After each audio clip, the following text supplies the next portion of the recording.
All right, so it's a done deal per Adam Schefter and Josina Anderson. The Cowboys sending Amari Cooper and a 6th-round pick to the Cleveland Browns in exchange for a 2022 5th and 6th-round pick. So for this year's upcoming draft, we add 2 day 3 picks, a couple dart throws, right? Surprising to me, not moving on from Amari, but just the market that he garnered, the way the league views him. It's kind of peculiar, you know? So I thought at the very least it would net the Cowboys a day 2 pick or some sort of pick swap, something of that regard.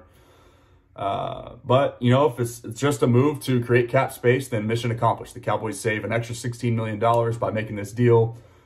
You know, well done on their part for allowing themselves the flexibility with the way that they structured this deal. But, you know, a lot of people kind of have the view or the understanding that this was a fractured relationship that really started to kind of decline back in the middle of the season around week 9 or 10, whenever it was, when Jerry went on radio waves and kind of made his comment towards Amari Cooper's vax status. So that's a whole different topic. We don't have to talk about that, but nonetheless, the deal is done. So 2 things that this really means to me outside of the Cowboys now being in the receiver market is, one, obviously, to me, this tells me there's a deal for Michael Gallup that's already in place. I've been on record stating that moving on from Amari and Michael Gallup would not be something that this team would or should do. So my guess is that we see a Michael Gallup announcement of some sort of long-term agreement extension happening very soon, but we'll see that shortly, I would imagine. So, and then secondly is that the Cowboys are probably, like I said, going to be